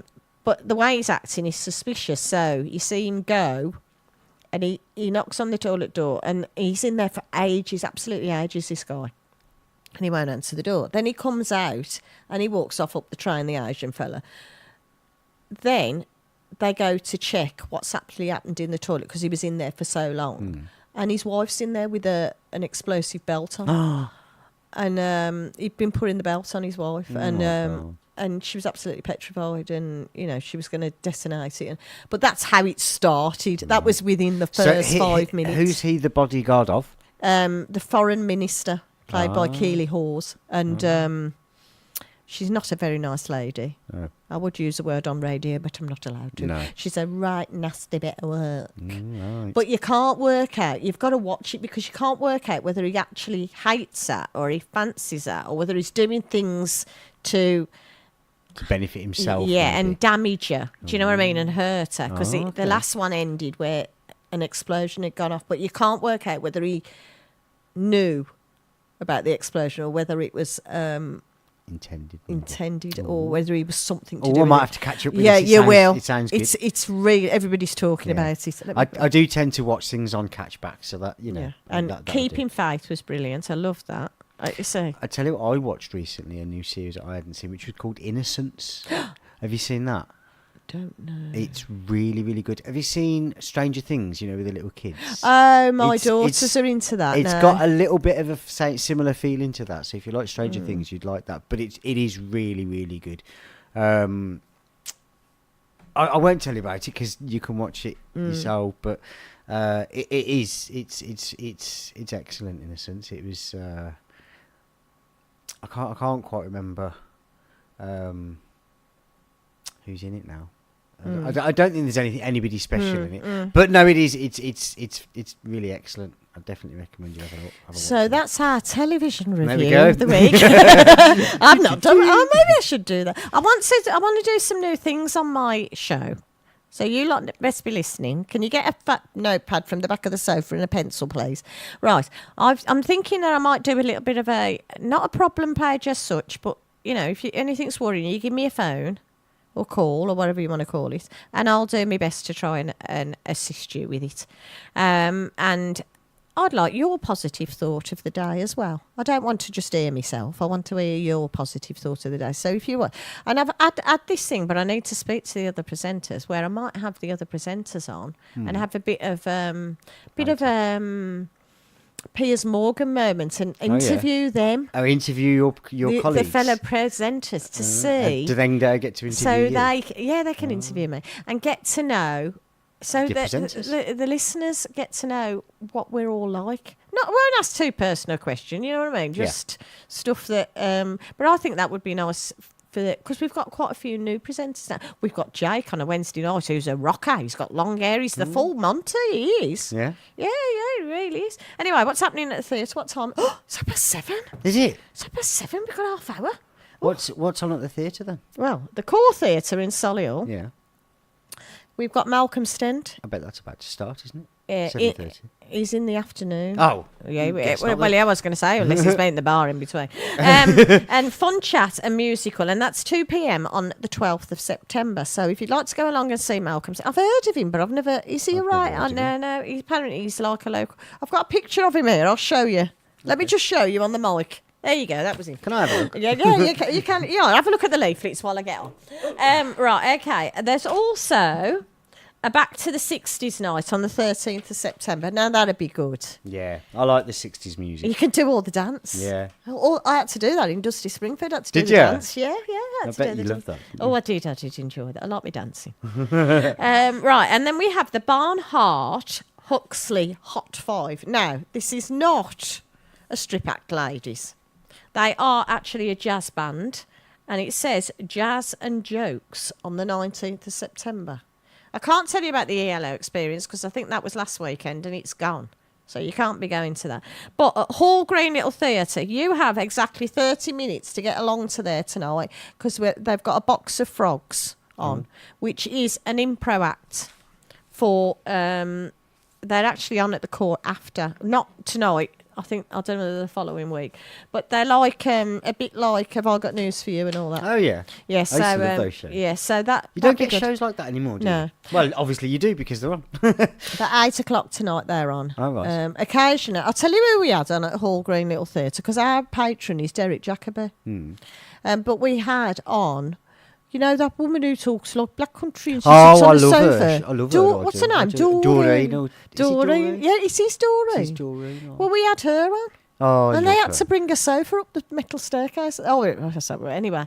But she's a hoot. Yes, so really she is. Have you seen that clip on Facebook where she kicks a ball and she absolutely loses it and she's swinging the washing on the washing line? It's so funny. No. Yeah. Anyway, and from next Friday, the 14th to the 22nd, and they do this brilliant if you can get along. The Vicar of Dibley, the second coming, and they're doing the one where Alice gives birth in the stable. Oh, the Christmas, the baby Jesus one. But my friend Roz plays Geraldine. Oh, yeah. And my friend Roz, if you met Roz, I've seen her on your Facebook, yeah. I can tell. Well, she is absolutely fantastic as her. Yeah. Absolutely. I love Ali. She's so natural. She's so airy. And she's yeah. So Alice in it, whatever. Do you know, the best part about it is the joke at the end, isn't it? Oh, and she doesn't get it. Yeah. She never gets it. Never gets it. I love the blind man joke, but we can't tell that on here, can we? Can we? I don't know if we can. I'm not sure. You know, when she goes, there's a knock at the door, and he goes, he goes, it's the blind man, and she's in the bath. Yeah. And yeah. I'm with you now. I can't tell the blind man joke, but that's you can fill it in with your I'll imagination. fill it in. Use your imagination, folks. It'll be there. Right. Anyway, it is nearly 25 to 7. No, 25 to 8. 1933. 1933. That was before the wall was on, as my mother would say. And time is whizzing by. I am trying to think whether I need to ask Danny about any... I've got your friend on next week, Ricky Olivier. Oh, yeah. He's got a lovely name. Yes. O-L-I-V... O-double-L. I-V-I-E-R. Yeah, it's very French. He's very exotic. He was telling me of all of his connections, and because he's mixed race, something else and something else. Yeah. But I'll tell you what, girls, if he was a pop star, you'd all be screaming at his face. He's the youngest looking 31-year-old I've ever seen in my life, and he's absolutely a delight. He's a handsome chap. He's a lovely guy, actually. Absolutely. I've got to say, I was saying last week, he affected me, Dana. Oh. He really did. In a positive way. Yeah, in a positive That sounded a bit ominous of the way. No, he just emotionally got to me. Oh. And I'm not a woman who you get to very often emotionally, but he sort of... He touched your heart. He did, because he was so open with me. so frank. Well, he wasn't frank. He was Ricky, but you know, he was just so. He is, though, isn't he? He's very. I mean, there was a point when he was telling me something, and he filled up. Oh. And he was. You could see he was trying. And I said to him, "Don't fill up, don't hold it in because of me, because I and you know, like, and then I texted him when I got home, and I said, thank you for meeting me today. It's lovely, and you know, I'll see you on the show in a couple of weeks."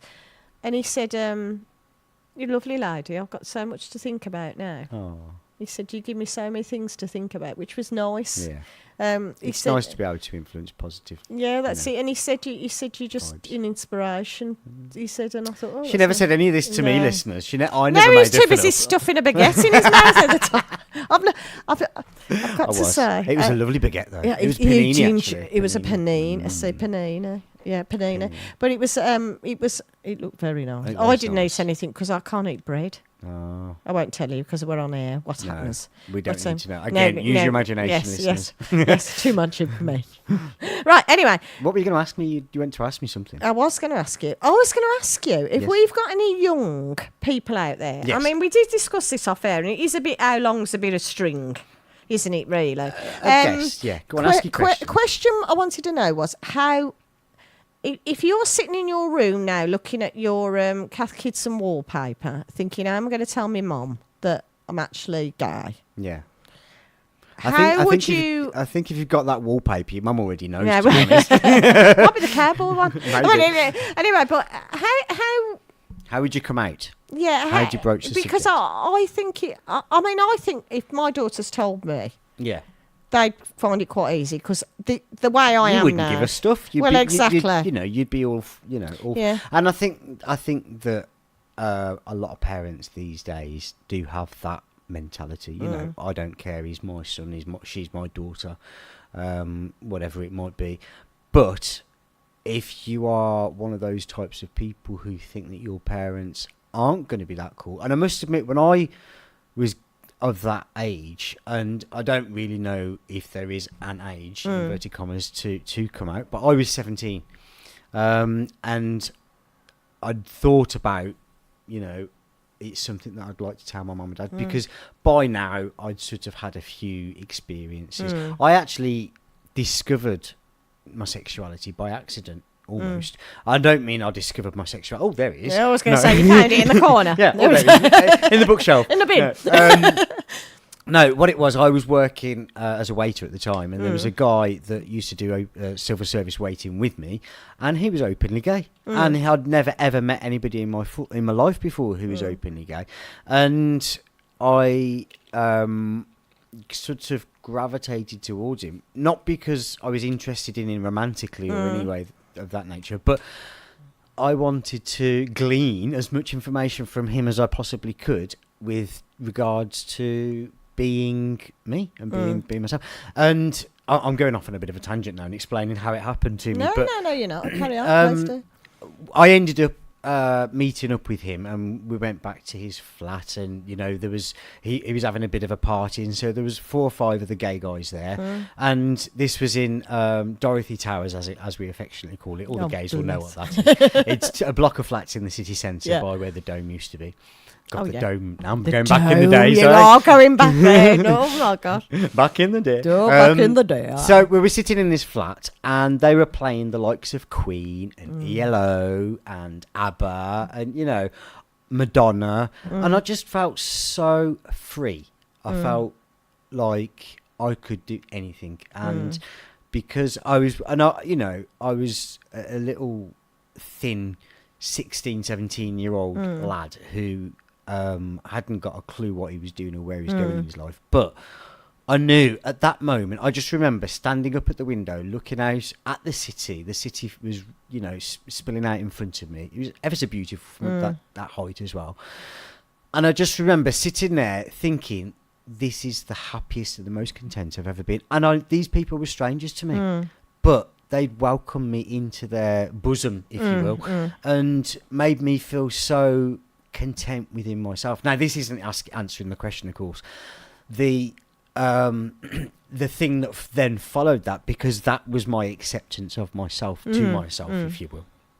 But then thereafter, I had to broach the arduous subject of coming out to my parents and should I, shouldn't I? And my thought was, I'm going to move out and get my own flat first. Once I've got my own feet under the table. Of course, that was just something So you got in the like way. a bit of a bolt hole, if you like. Exactly. Yeah. But what I was doing was actually putting a barricade in the way of my happiness. And in actual fact, what would have been better to do was to say, well, I'll get somewhere where I know that I can go there, where I'll be safe, a friend, a relative, where if I needed to, I could phone them up and say, look, do you mind if I'm moving with you? Things haven't gone well, blah-de-blah-de-blah. But I think it's good to have that bit of security, but don't delay the inevitable, because at the end of the day, your parents are your parents, you are their child, and no matter what happens, that will always be a bond that you have between yourselves. Yeah. And even like I said earlier, when with my friend who got kicked out, it comes a full circle. Eventually they'll come back. I know people whose parents haven't spoken to them for years and years and years, and then they regret it because of all the time that they've missed and wasted. At the same time as people reject, they also opposites attract and repel. So if you're sitting there in your flat or your house or your bedroom or whatever it is, and you just want to tell somebody, I mean, there are various things that you can do. You can phone the gay switchboard. That's it's an 0845 number, I think. You can get the number off various search engines. There's the gay switchboard in town actually have a drop-in centre, so you can just pop in there and get some advice. They will give you clubs and things, and a lot of people these days, they don't want to go and sit in a pub or a club with a drink, and there are various things, activities that you can do. I mean, I'm actually a member of a gay bikers club because I'm a motorcyclist. Oh, yeah? I am. Do you know, he speaks 5 languages. He's got a motorbike. I'll tell you that he's got that many, but he's like Joseph. I am. And the Technicolor Dreamcoat. Yeah, I love that song. Yeah, he hasn't got a patch on me. Yeah. But anyway, there are sort of board games nights. My friends, I've got a couple of friends, and they go to various places, and he travels all over the country going to meet these friends now that he's met. The key thing I think that you need to do is accept it for yourself. As soon as you've accepted it within yourself, you can then begin to tell somebody. Now, the first thing I did was tell my best friend. This was somebody that I knew, I trusted, and I knew that no matter what I said to him, it didn't matter. I think, to be honest, between you and me, he already knew anyway. He already saw the fact that, he was going off and flirting with these girls, and I was always a bit socially awkward. Well, yeah. I was always a little bit more socially awkward around girls, and I think that for him was a big, sign. Yeah. I mean, I have a feeling my mother already knew, and I think mothers. I think moms do. I was just going to say, I think mothers are naturally in tune, particularly with sons, because you're their baby, and we you notice when the kids are 4 or 5 years old that sometimes. I mean, I look back cine films. Do you remember cine films? Oh yes. I look back at cine film of a me. bit flashy, and you get DVDs now, but, back in the day when you had the two rolls of film. And I remember looking back at me, a film of of me when I was 5 or 6 or 7, and I could see it within myself. So if I can see it, your parents probably can too. The thing is, as well, they will notice that you're not bringing girls home, or if you are bringing girls home, that they're not your girlfriends. These are just friends who happen to be females. So the chances are you're probably hiding something from them that they already know. I would suggest writing a letter. Yeah. I think when you write a letter, you can really lay down your emotion on paper. You can really let out your feelings, thoughts, and all of this kind of stuff. And the person who is the recipient of the letter, whether it be a parent, guardian, friend, whatever it might be, reads the letter and absorbs it within themselves. And because you've written it from the heart, I think that more often than not, you will find a better response than just sitting down and saying, "Mum, I'm gay." Because I think there has to be a certain amount of cushioning. Yeah. Because it can be a bit of a smack in the face. I mean, for me, I'm not particularly camp. I don't look gay. I don't have any he doesn't mannerisms. at all. I thought he was the most gorgeous man I'd ever seen. All when right, I saw him. stop making me blush. I know. I'm not going to turn him. I'm not No, going you to marry definitely him. I know somebody actually married a gay man Yeah. because she thought that she could turn Turn him. And, I mean, I don't know what planet she thought Well, she was living on. But On the flip side, I know a gay man that married a woman thinking that she could turn him, thinking that he would conform to Elton John didn't Yeah. they? Elton John married I know a lot of people who marry and they make I guess they make a choice to lie and not That accept must be a themselves. hell of a lie to live with. I think, I mean, it can only develop mental health, really, can't you? When you think about it, it's almost like being schizophrenic. And I've been there, don't get me wrong. I've been there where I've pretended to have girlfriends or I've pretended I was going out with females, and it was all rubbish. So I had a friend once who actually, she had 3 boys. She was quite open about it. She said, "Oh, there's so-and-so running up the rugby field, jumping in all the mud." She said, and then I've got my other son who's up the other end, skipping around the heights of the rugby field because she said, he's not interested. She said he's going to be a ballet dancer. She said you can tell he's gay. She said he's my son. There's absolutely nothing wrong And with it. she was fine. And he has grown up. He lives in London with his partner. He's an actor. He's he's quite well to do now. And I she think never batted an eyelid when they got married, or and I think that's lovely. To be honest. I think that maybe her giving him the support. She already knew from a young age that he was gay. And investing the support, and again, talking to parents now. If you are a parent and you think that your child might be gay, don't be scared to talk about it with them, because the thing is, obviously, the first thing that they're going to do is deny it because it's the most predictable human response. But if you have an inkling that your son might be gay and you talk about it with him and let him and just say, look, if you are, if you're not, it doesn't matter to me. Then at least they know that they can come and talk to you, and then they might be like, no, I'm not gay, and then maybe 3 weeks down the line, maybe 6 weeks down the line, Mum, can I have a word with you? And I remember the talk, of course, the talk. You come in and the television's off, and you're like, what's going on? And I remember sitting in with my parents, and it was uncomfortable and it was awkward. But like I said earlier, once you've gone through that, you've gone past that point, it becomes so much easier. And once my parents knew, they then sort of carried on informing the rest of the family. So when I went to family functions and things, I didn't. There was a line of other gay men that they wanted to fix you up with. Is that what they did? Oh, I wish.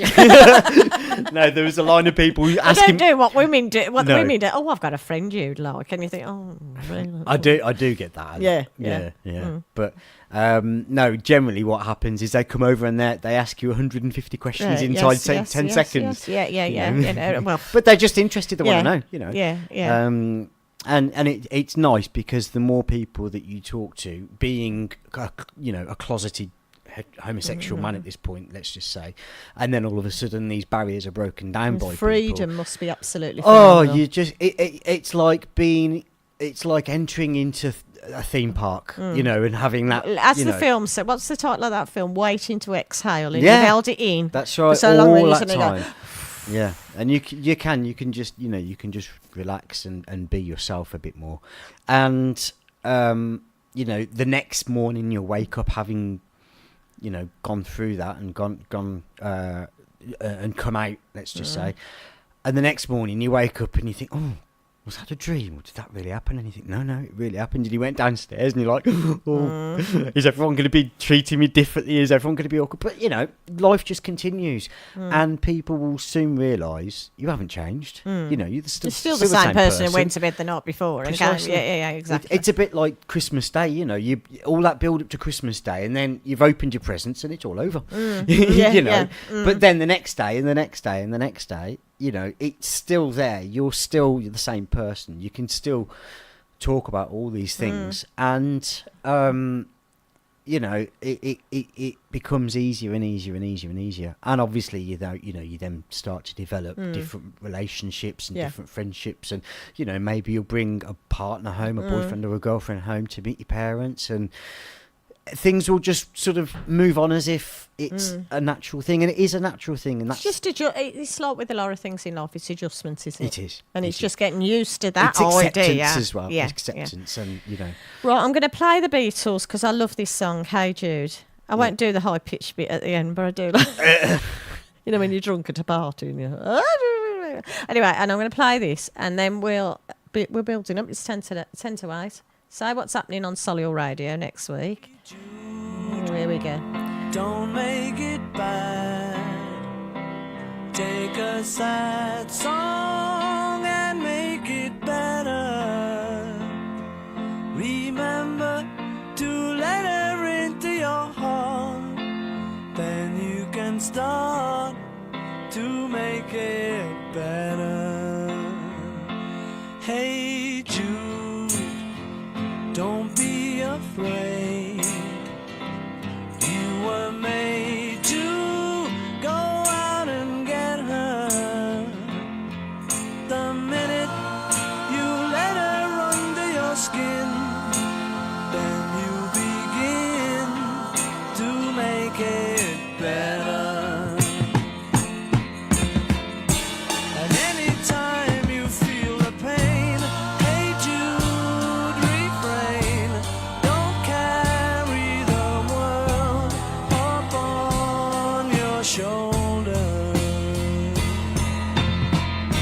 For well you know that it's a fool who plays it cool by making his world a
got me. Oh, you see, caught me you singing caught Danny singing then. there. Oh, I say, I bet he's a star in the shower. Anyway. Moving on. Right. Danny would like to just have a little word with you about Midland Fire. Is it Midland Fire? Midland yes. Fire, and let you know all about it. And then we're going to do our big finale. You know what it's like. I am what I am. Anyway, carry on. So I didn't really manage to tell you much about Midland Fire. We've been established for 30 years. We, as I said earlier, we specialise in fire protection, mainly fire extinguishers and fire blankets and stuff like that. But we can do any type of fire protection. Our website is www.midland-fire.co.uk. I hate that www. I know it makes you sound like you got a speech. Midlandfire.co.uk. Yeah, and you can get us through there, or you can you'll find us on Google, and we're down by Shirley train station, so we're nice and local. Oh, that's good. Yeah. And we're I know where to come and stalk you now. We're very, very cost effective, and we will literally come in and take care of any fire protection problems you've got. Okay, then that's fantastic. Thank you and so much. Can I just say, Danny, thank you for your frankness and honesty this you're evening. welcome. It's been lovely. And I hope we've helped somebody. Well, out I there. hope that even if just one person that has been inspired by what I've said, and if you are struggling, get in touch with the show, and I'm sure that'll point you in the right direction as well. But thank you so much. You're very welcome. And he's been a very nice man to have a panini with. If anybody wants a panini, let me know. Danny's I'm all about your panini. Right.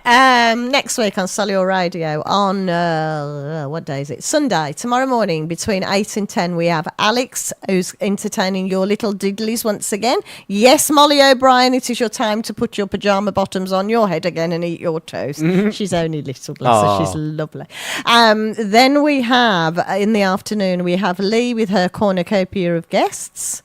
And getting all these words. Is this the word of the day again? Yeah, I'm getting them all out this week. Every morning between 7 and 9 we have Natalie, who does our morning show and brings you all the travel and whatever in the morning along with music. On a Monday night we have our Duncan and his wingback chair and his tartan blanket and his cigar and his whiskey and his American songbook. Tuesday we have Clerical Medical Jeff and his music and his various guests. I never know what he's got in his pocket, but it's there. Wednesday we have Jake and he's rocking, rolling and his hair flying everywhere. I hope you don't flick your hair around over the switches, Jake. Lots of Thursday we have Matt. I don't know whether Matt's got Finn or Finn's got Matt, but either way we have Matt. You know he's going to be rocking his hair all over your switchboard now. That's just what I'm saying. dandruff everywhere. Anyway, Matt's my lovely coiffured eyebrow boy. Oh, I love you, Matt. Coiffured eyebrows? Yeah, he's gorgeous. He's a gorgeous looking boy. Yeah, I hope you're not listening. That's embarrassing you, but he's a gorgeous looking boy. Anyway, then on Friday it is what's on Friday? Oh, John Harris in the morning with his local business and music and whatever. And on the night, there's Reevesy. What can I say about our Reevesy? Bad jokes, quizzes, music, you name it, he does it. And he's at the Moors tonight. That's why he wasn't keeping me and Danny company, because I did ask him to come along. Anyway, I'd like to thank you. I have been me. Thank you for letting me into your hearts and your minds and your homes. I will see you again next week. Please take care of yourselves. Do not do anything stupid. And I am going to leave you with my favourite song at the moment. And I'm sorry if I'm boring you with it, but I'm going to play it anyway. And it's Faith's song from Keeping Faith, and I love it.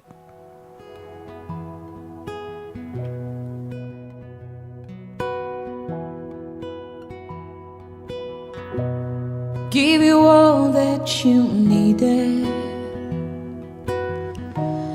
You cut, but I'm bleeding. And all of my strength I give to you. I love completely.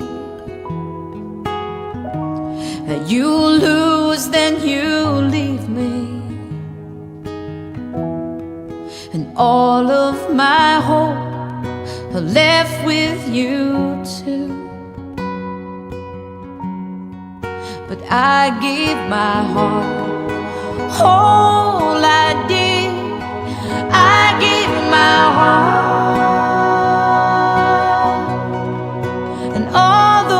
it's lost, it is still beating. And I give my whole soul, I did. I give my soul. And although I'm broken, I am still breathing. I will sleep through the moments, all the moments you've stolen. Oh, for my love, I'll know the truth, that I gave my heart, all I did, I gave my heart. And although it's lost, it is still beating. And I gave my whole